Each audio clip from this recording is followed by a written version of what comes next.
യേശുവിനേക്കാൾ വലുത് ചില മണിമന്ദിരങ്ങളാണ്, ചിലർക്ക് ചില സ്ഥലങ്ങളാണ്, ചില വിശുദ്ധന്മാരാണ്, ചില വ്യക്തികളാണ്, ചില ആചാരങ്ങളാണ്, ചില അനുഷ്ഠാനങ്ങളാണ്. ഇതൊന്നും യേശുവിനേക്കാൾ വലുതല്ല പ്രിയരെ. ഈ ഒരു ആത്മീയ സത്യം നിങ്ങൾ കാണണം. യേശുവിനേക്കാൾ വലുതായി ആരുമില്ല, ആരുമില്ല. യേശുവാണ് എല്ലാത്തിലും വലിയവൻ. ദൈവത്തിന് സ്തോത്രം. ഇങ്ങനെയുള്ള ചില പാരമ്പര്യത്തിന്റെ കെട്ടിൽ പിശാചി കെട്ടിയിരിക്കുന്ന അനേകായിരങ്ങൾ, ലക്ഷക്കണക്കിന് ആളുകൾ. ചിലർക്ക് അവരുടെ സഭയാണ് യേശുവിനേക്കാളും വലുത്, സഭയുടെ പാരമ്പര്യമാണ് യേശുവിനേക്കാളും വലുത്. ചിലർക്ക് ചില വിശുദ്ധന്മാരാണ് യേശുവിനേക്കാളും വലുത്, ചില വിശുദ്ധ മതികളാണ് യേശുവിനേക്കാളും വലുത്. പ്രിയപ്പെട്ടവരെ, യേശുവാണ് എല്ലാത്തിലും വലിയവൻ.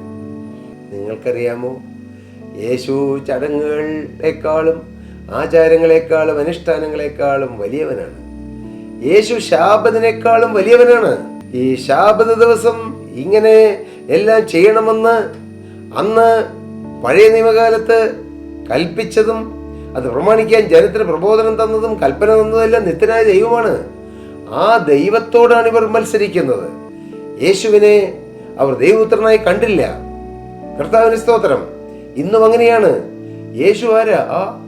വിശുദ്ധന്മാരുടെ പേരറിയാം, മറ്റ് ഉപദേഷ്ടാക്കന്മാരുടെ പേരറിയാം, മറ്റ് ഒരുപാട് ആളുകളുടെ പേരറിയാം. യേശു അവരിൽ ഒരാൾ, അല്ലെങ്കിൽ അവരിൽ ഇച്ചിരി താണെ ഒരാൾ എന്നുള്ള ചിന്തയാണ് അനേകർക്ക്. യേശു മോശയേക്കാൾ വലിയവനാണ്. യേശു പ്രവാചകന്മാരെക്കാൾ ശ്രേഷ്ഠനാണ്. യേശു ദൈവാലയത്തെക്കാൾ വലിയവനാണ്. ചിലർക്ക് ദൈവാലയമാണ്, ദൈവാലയം, അല്ലെങ്കിൽ ദേവദാസൻ എന്ന് പറഞ്ഞ് നടക്കുന്നു. എൻ്റെ പ്രിയരെ, അതിലെല്ലാം വലിയവനല്ലേ യേശു? നിങ്ങളൊന്ന് ചിന്തിക്ക്. ഈ ഭൂമിയിൽ നിങ്ങൾക്ക് വേണ്ടി ആരെങ്കിലും മരിച്ചോ? ഏതെങ്കിലും ദേവദാസൻ മരിച്ചോ? ഏതെങ്കിലും പുരോഹിതനോ മഹാപുരോഹിതനോ മരിച്ചിട്ടുണ്ടോ? നിങ്ങൾക്ക് വേണ്ടി ആരെങ്കിലും മരിച്ചിട്ടുണ്ടോ? മരിക്കാൻ തയ്യാറാകുമോ? ഇല്ല.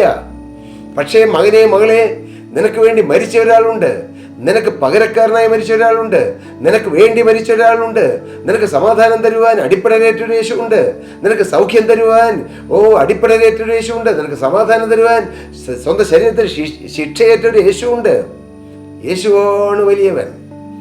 യേശുവിനെ കാണുക, യേശുവിനെ സ്നേഹിക്കുക,